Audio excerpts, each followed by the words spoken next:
تو اب یہ کیسے نماز پڑھے گا؟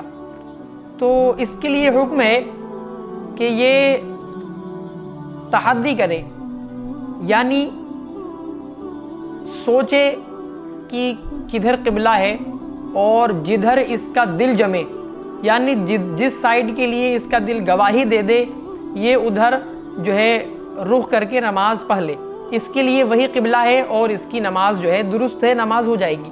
اب اس نے پوری نماز پڑھ لی تھی، پوری نماز پڑھنے کے بعد اسے معلوم ہوا کہ میں نے غلط سائیڈ منہ کر کے نماز پڑھ لی، تو اس کی نماز ہو جائے گی، اسے نماز دوبارہ دہرانے کی حاجت نہیں ہوگی۔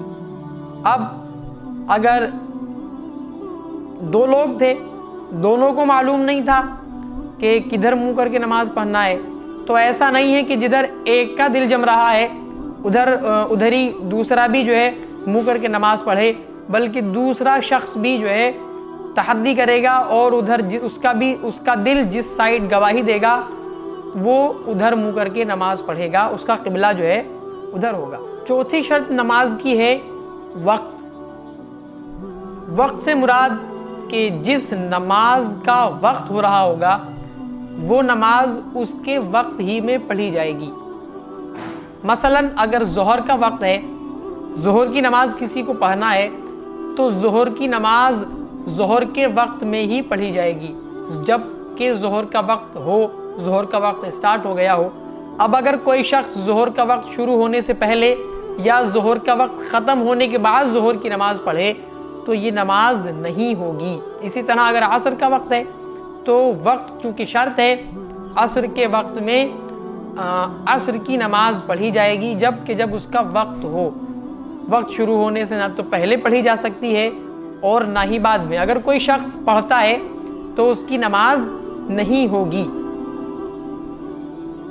پانچویں شرط ہے نیت، کہ جس وقت کی نماز پڑھ رہا ہو اس کی نیت کا ہونا ضروری ہے۔ نیت دل کے ارادے کو کہتے ہیں۔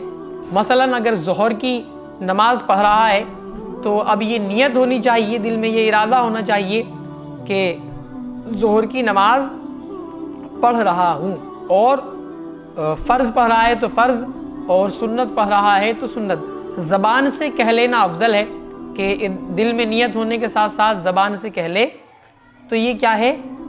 افضل ہے۔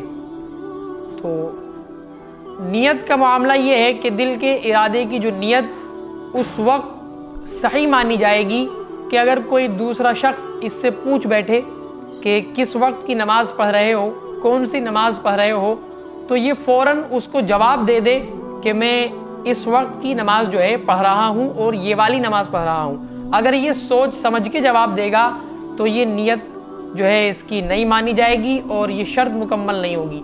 جب شرط مکمل نہیں ہوگی تو نماز بھی نہیں ہوگی۔ اسی طرح نماز کی چھٹی شرط ہے تکبیر تحریمہ، یعنی اللہ اکبر کہہ کر کے نماز کا شروع کرنا۔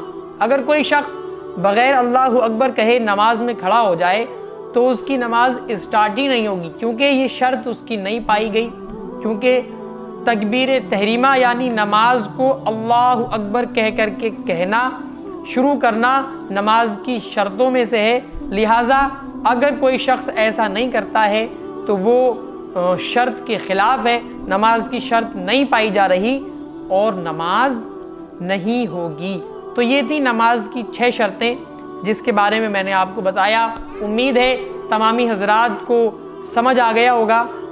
آپ سے عرض ہے کہ آپ اس ویڈیو کو خود بھی دیکھیں اور اسے مکمل طور پر سیکھنے کی کوشش کریں۔ اس کو ایک بار نہیں آ رہا تو دوبارہ دیکھ کر کے اس کو سیکھنے کی کوشش کریں اور اپنے دوستوں عزیزوں کو شیئر کریں۔ السلام علیکم ورحمۃ اللہ وبرکاتہ۔